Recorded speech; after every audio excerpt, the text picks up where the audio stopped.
Bagaimana pandangan Anda terhadap implementasi kurikulum prototipe yang sudah diuji coba di sekolah penggerak? Ya. Kita sepakat ya, kalau kurma ini adalah sebuah prototipe.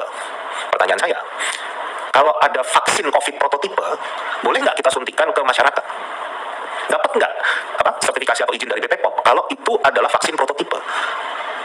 Vaksin prototipe COVID itu kemarin disuntikannya ke kera dulu, ke monkey dulu, ke monyet-monyet dulu kan gitu. Baru dicoba ke manusia. Itu pun juga nggak jutaan manusia. Ada tukang las dari Sulawesi yang bikin prototipe helikopter, bisa terbang helikopternya. Tapi bakal dapat sertifikat dari FAA nggak?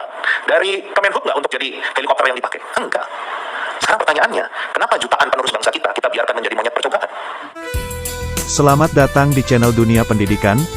Sebelum lanjut, mari kita dukung channel Dunia Pendidikan ini dengan cara like, subscribe, komen dan share kepada semua orang agar info ini tidak berhenti di sini saja dan jangan lupa tekan lonceng agar kalian tidak ketinggalan info terbaru lainnya dari channel Dunia Pendidikan. Terima kasih. Terima kasih pimpinan. Assalamualaikum warahmatullahi wabarakatuh. Salam sejahtera kita semua. Shalom, Om Swastiastu, Namo Buddhaya, salam kebajikan. Yang terhormat pimpinan sidang, pimpinan Komisi 10, para anggota Komisi 10 yang saya hormati, para narasumber yang berbahagia dan peserta RDPU Panja Kurikulum hari ini yang saya muliakan. Senang sekali pagi hari ini, di hari yang cerah ini kita bisa berkumpul untuk membahas pendidikan Indonesia.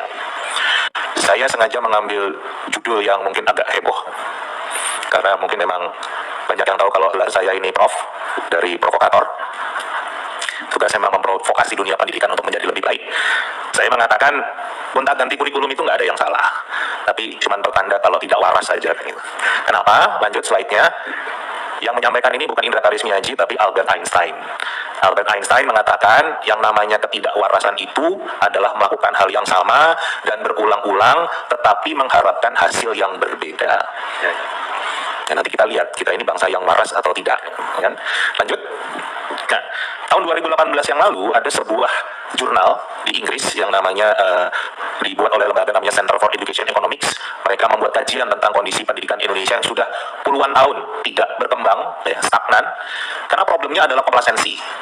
Artinya masyarakat Indonesia itu menganggap urusan pendidikan itu baik-baik saja. Banyak kok anak Indonesia yang juara olimpiade di sini, di situ nilainya bagus-bagus kan gitu. Jadi merasa kita nggak punya problem dengan dunia pendidikan. Nah itulah kenapa orang seperti saya muncul sebagai provokator. Karena tugas yang bangunin orang lagi tidur lelap, pada rumahnya kebakaran kan gitu. Itu kurang lebih tugas saya. Jadi mohon maaf kalau para anggota Komisi 10 yang terhormat sering saya ganggu, saya kirim rilis, saya kirim informasi, kesannya saya mengkritik Mendikbud terus kan gitu. Tapi tujuannya saya punya tugas untuk membangunkan orang-orang yang tidur karena rumahnya kebakaran. Kurang lebih itu yang saya lakukan. Sebelum ke sini masih balik dulu. Nah, yang kedua, dalam jurnal ini juga jelas disampaikan program-program pemerintah bidang pendidikan itu programnya itu saja. Mereka mengatakan BAUWMM, business as usual with more money. Jadi sebetulnya programnya sama, gonta-ganti namanya, uangnya ditambah terus. Sekali lagi yang ngomong bukan Indra Karismiaji tapi jurnal internasional kan begitu. Lanjut.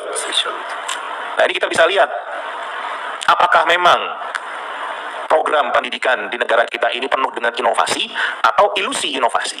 Contoh, sekarang yang namanya sekolah penggerak itu dianggap adalah sebuah inovasi yang luar biasa. Tapi sebelumnya ada sekolah rujukan, sebelumnya ada rintisan sekolah bertaraf internasional, sebelumnya ada sekolah inti yang intinya cuma mengambil sebagian kecil dari sekolah yang sudah baik, dikasih uang banyak-banyak kan begitu. Sekarang ada guru penggerak, sebelumnya ada guru inti, ada guru pembelajar, kan? Sekarang ada asesmen nasional, dulu ada ujian nasional, zaman saya panas, zaman ibu saya ujian negara. Tapi bisa kita bandingkan asesmen nasional, anggarannya itu 500 miliar, ujian nasional, anggarannya 200 miliar. Kan? Jadi kan benar, business as usual with more money. Saya pernah bicara langsung dengan Kepala BSKAP Kemendikbud, saya mengatakan, kok anak kita tuh diukur terus kan begitu. Apakah memang nanti hasil asesmen nasional akan berbeda dengan PISA? Dan sekarang sudah muncul kan hasil asesmen nasional hanya mengkonfirmasi PISA. Jadi buat apa kita mengeluarkan uang rakyat 500 miliar untuk sebuah hasil yang kita sudah tahu hasilnya seperti apa. Nah sekarang khusus bicara kurikulum, kita muncul lagi sekarang kurma. Luarnya manis, dalamnya biji kan gitu. Sebelumnya ada revisi K13, ada K13, ada kurikulum 2006 kan. Jadi terus saja kita melakukan hal yang sama, berulang-ulang, gonta-ganti kurikulum terus, tapi sekarang kita lihat hasilnya, lanjut. Nah, kita bicara PISA sekarang. Saya bandingkan yang bawah itu adalah pergantian kurikulum kita. Ada nggak dampak signifikan dari pergantian kurikulum? Kita rata-rata itu yang di bawah, kan? Yang di atas itu rata-rata dunia. Kalau kita mau lihat trennya, setiap kali ganti kurikulum, ada kenaikan sedikit. Habis itu turun lagi. Naik sedikit, turun lagi kan begitu. Tapi nggak pernah yang betul-betul naik kan gitu. Nah, kenapa ini diulang-ulang terus, dilakukan terus kan begitu? Lanjut. Yang lebih menarik lagi, akhir Desember yang lalu, saya diundang Bappenas untuk bicara evaluasi RPJPN, RPJMN. Bappenas sudah punya prognosis kalau target RPJMN, RPJPN bidang pendidikan tidak akan tercapai. Tapi kenapa yang diambil justru mengganti kurikulum kan begitu? Kenapa nggak menguatkan dari memang bagaimana kita meningkatkan literasi, numerasi, sains kan begitu? Jadi Bappenas saja sudah mengatakan hasilnya begini Bang. Gitu. Apa problemnya? Ya saya juga sampaikan problemnya. Ya tadi kita itu nggak waras kan. Gitu. Karena program yang kita lakukan itu saja menghabiskan uang rakyat, tapi nggak pernah kelihatan hasilnya. Nah, lanjut. Dalam paparan Mendikbud saat meluncurkan kurma ini, beliau menggunakan grafik yang sama yang tadi saya tunjukkan. Grafik skor PISA kita dari tahun 2000 sampai tahun 2018. Dan beliau mengatakan bahwa obat dari problematika literasi, numerasi, sains kita adalah kurma. Nah, ini kita semua bisa lihat, YouTube-nya masih ada bagaimana beliau menjelaskan itu. Lanjut, yang buat saya sebagai seorang pemerhati pendidikan sekaligus praktisi pendidikan bingung. Kenapa? Karena dalam rekomendasi OECD nggak ada satupun yang menyebutkan untuk membenahi literasi, numerasi, sainsnya anak Indonesia perlu ganti kurikulum. Nggak ada satupun.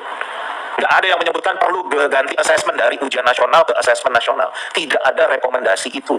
Bahkan kebetulan juga saya mohon izin sudah memberikan rekomendasi OECD itu ke Sekretariat Komisi 10 untuk bahan referensi. Jadi bisa diperhatikan betul apa rekomendasi mereka.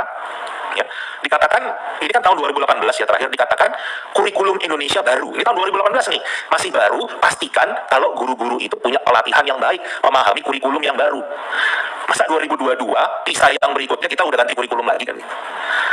Nah, ini menjawab pertanyaan dari Komisi 10. Saya ditanya bagaimana pandangan Anda terhadap konsep dan perencanaan penerapan kurikulum Merdeka ini, kurma ini. Analoginya begini Bapak Ibu sekalian yang terhormat. Ibaratnya bangsa kita itu suka pusing, ya kan, suka pusing gitu. Terus selalu minum Paramex. Tapi nggak sembuh-sembuh juga kan gitu. Terus akhirnya kita periksa ke rumah sakit OECD dengan tes namanya PISA, ya kan. Kemudian kata OECD, rumah sakit OECD hasil tes PISA-nya, kalian kamu itu hipertensi. Jadi coba ganti pola makan, jangan yang suka asin-asin, jangan suka makan kambing misalnya. Terus obatnya amlodipin kan gitu. Nah, yang dilakukan oleh bangsa kita bukannya beli amlodipin, tapi malah beli Bodrex kan gitu. Jadi sakitnya apa, obatnya apa kan gitu. Itu yang menjadi problem kita. Jadi kalau ditanya pandangan saya terhadap konsep perencanaan kurma ini ya seperti itu analoginya. Antara penyakit dan obatnya sudah keliru. Tapi pemerintah yakin sekali ini obatnya. Rekomendasinya tidak ada. Gitu. Gimana caranya kita mau meningkatkan PISA kita, tapi satu pun rekomendasi yang dibuat oleh OECD tidak kita lakukan. Malah ngotot dengan cara kita sendiri. Ya. Lanjut. Rekomendasi OECD pada dasarnya adalah penguatan kapabilitas, kapasitas guru-guru kita. Dan ini sebetulnya juga sudah dipahami oleh pemerintah. Hasil uji kompetensi guru kita itu memang lemah sekali. Rata-rata masih di angka 50-an. Kalau di kampus angka 50 itu nilainya nggak lulus Bapak Ibu. Tapi itu nilai guru-guru kita yang penilaiannya dibuat oleh pemerintah sendiri. Tapi ini nggak kunjung diperbaiki. Buat saya yang namanya kurikulum itu seperti partitur lah. Kita mau bisa kasih partitur lagunya Mozart, mau bisa kita ngasih lagunya Didi Kempot. Tapi kalau problemnya pemain orkestranya nggak bisa main musik, ya jelek hasilnya. Nah, jadi yang PR-nya adalah ngajarin dulu main musiknya, bukan gonta-ganti partiturnya. Lanjut. Ini sebetulnya ada videonya tapi karena dipakai yang PDF tadi mengkonfirmasi apa yang disampaikan oleh Pak Tias.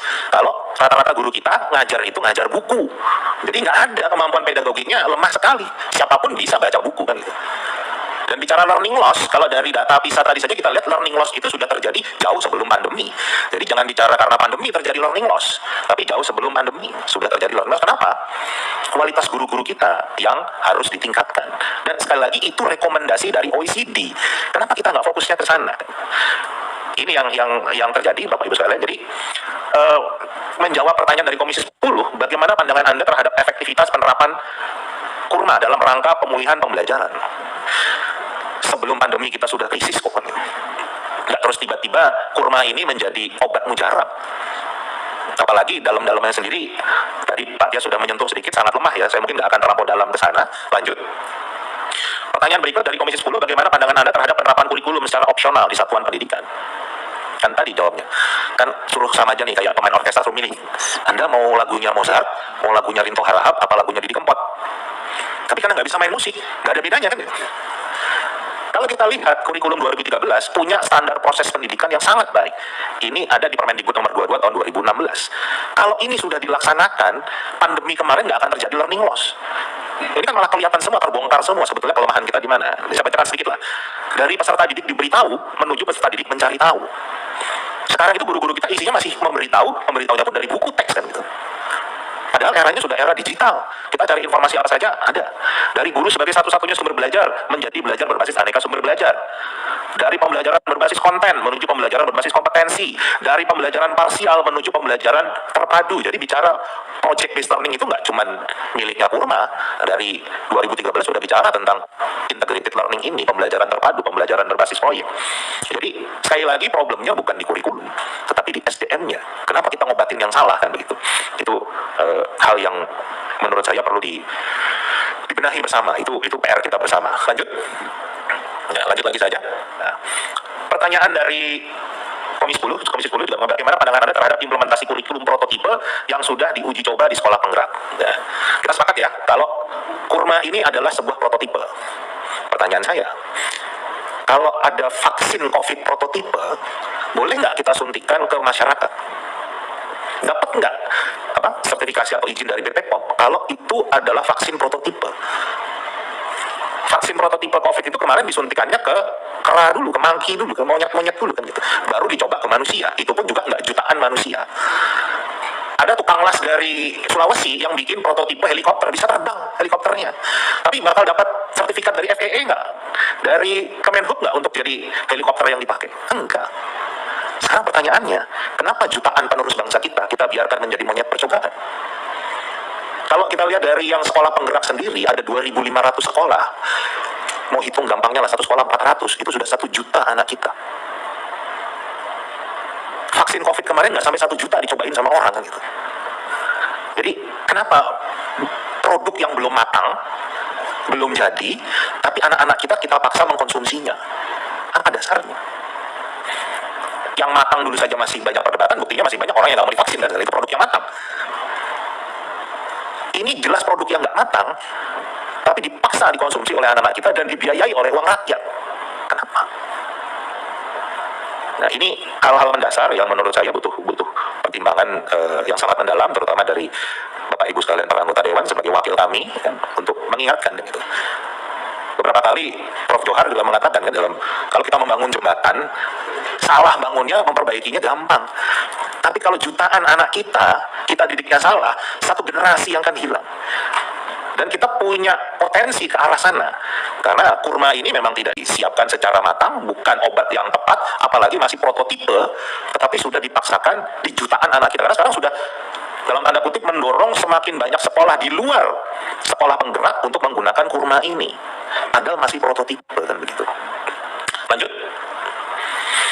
Pertanyaan berikut dari Komisi 10 adalah bagaimana pandangan Anda terhadap kebijakan pengembangan atau perubahan kurikulum dari K13 menjadi kurikulum darurat dan dilanjutkan menjadi kurikulum prototipe. Terus terang saya bingung Bapak Ibu sekalian. Jadi ibaratnya dari kemeja ukuran XL, ini kan K13 ya, katanya mau dikecilkan, ya kan, disederhanakan jadi ukuran M. Tapi kok produk akhirnya jadi sweater kan begitu.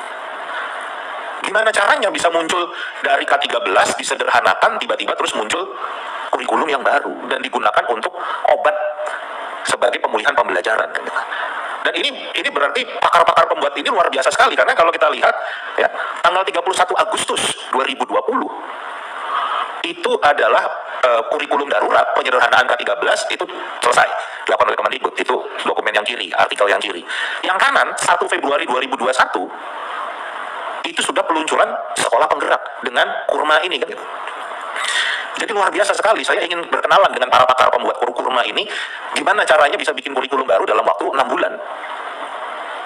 Karena pengalaman Pak Tias, Prof. Hamid Hasan itu berapa tahun, Pak? Tahun itu lebih, 1,5 tahun. Itu dengan kondisi normal kan begitu. Nah, ditambah lagi sekarang, pakarnya siapa kita nggak pernah kenal. Dulu itu pakarnya jelas, ada Pak Tias, ada tadi Prof. Yonas Surya, Prof. Hamid Hasan. Banyak kita googling itu, kita tahu pakarnya, itu pun tidak langsung diterima kan. Itu perdebatannya juga panjang K13. Artinya kita memang mau mencari yang terbaik. Tapi sekarang pakarnya siapa kita nggak tahu, pembuatnya siapa kita nggak tahu. Tiba-tiba muncul ini dan dikatakan, wah kalau ini itu adalah obat yang paling mujarab untuk meningkatkan literasi, numerasi, sains kita. Bisa kita langsung naik di atas rata-rata dunia, mungkin gitu. Kok jadi kayak jualan kan begitu. Nah ini hal-hal yang mendasar kita juga harus kritisi, karena kembali kita bicara generasi penerus kita, jangan sampai lost generation hanya karena keinginan kelompok tertentu, ya kan? Yang agak-agak buat saya sendiri nanti mungkin bisa dikonfirmasi oleh Pak Satriwan Salim yang sekolahnya juga sekolah penggerak. Ya kan? Kurma ini istilah-istilahnya kok mirip dengan istilah kurikulum operasional sebuah sekolah di Jakarta kan? Capaian pembelajaran, fase, modul ajar, ya kan? Tujuan pembelajaran, kok mirip gitu loh. Mirip dengan sebuah sekolah di DKI Jakarta kan gitu. Yang kita takutkan, jangan-jangan ini adalah kurikulum operasional milik sebuah sekolah, ya kan? Terus dibikin nasional, padahal sekolahnya sekolah mahal nih kan begitu. Kan beda sama sekolah yang tiba-tiba ada kambing ikut belajar, yang atapnya bocor, kan beda. Ini yang tadi Pak Tias katakan nggak bisa terus kalau ini apalagi kurikulum operasional sebuah sekolah kan. Karena tadi waktunya kok bisa cepat banget, ini luar biasa hebatnya, ini aset bangsa yang harus kita kenal ini, yang pembuat-pembuatnya ini bisa ngebut begini cepat. Saya sendiri ingin belajar dari mereka kan. Kalau memang prosesnya seperti itu, tapi kalau ini ternyata adalah sebuah kurikulum operasional sebuah sekolah, ya pertanyaan lagi, kenapa sekolah itu? Kenapa nggak lab school? Kenapa nggak Muhammadiyah? Kenapa nggak sekolah NU, kenapa nggak Kanisius, kenapa nggak Penabur, kenapa nggak sekolah Buddha, kenapa harus sekolah itu yang dijadikan contoh? Itu kan pertanyaannya. Nah, ditambah lagi isi-isinya, lanjut ya. Buat saya sebagai praktisi pendidikan, isinya sangat tidak ilmiah. Contoh ini juga baru keluar, standar kompetensi lulusan untuk kurma. Tahun 2022 ini keluar, ya, standar kompetensi lulusannya itu mengatakan untuk PAUD, anak itu harus bisa baca, bisa berhitung. Padahal kalau kita mengacu ke kajian ilmiah, semua mengatakan kalau anak itu dipaksa membaca, berhitung di usia sebelum SD, itu malah kontraproduktif. Dan itu sebetulnya yang terjadi, kenapa nilai PISA kita jelek. Karena dari TK udah dipaksa baca. Itu yang membuat anak kita tidak suka membaca, karena sudah dipaksa terus. Tapi ini malah dilakukan kan begitu. Kalau kita menggunakan teori Brunner, mengatakan mulai itu dari enaktif dulu. Enaktif itu jadi yang nyata, belajar itu, kalau belajar berhitung pakai daun. Ya kan, jadi betul-betul daunnya itu dipakai buat berhitung, ada berapa daunnya kan begitu. Kemudian setelah itu ini kan disebut dengan konkret, mulai agak abstrak, mulai yang namanya ikon pakai gambar daun, itu mulai belajar berhitung. Nah yang terakhir baru simbol, angkanya, hurufnya. Nah, kalau mau ilmiah begitu, nah ini kurikulum ini kok langkah-langkahnya nggak ilmiah. Jadi kita ingin tahu landasan pedagogisnya itu pakai ilmunya siapa kan begitu. Nah itu nggak pernah muncul. Lanjut. Nah yang juga harus kita pikirkan adalah dampak setiap perubahan kurikulum itu.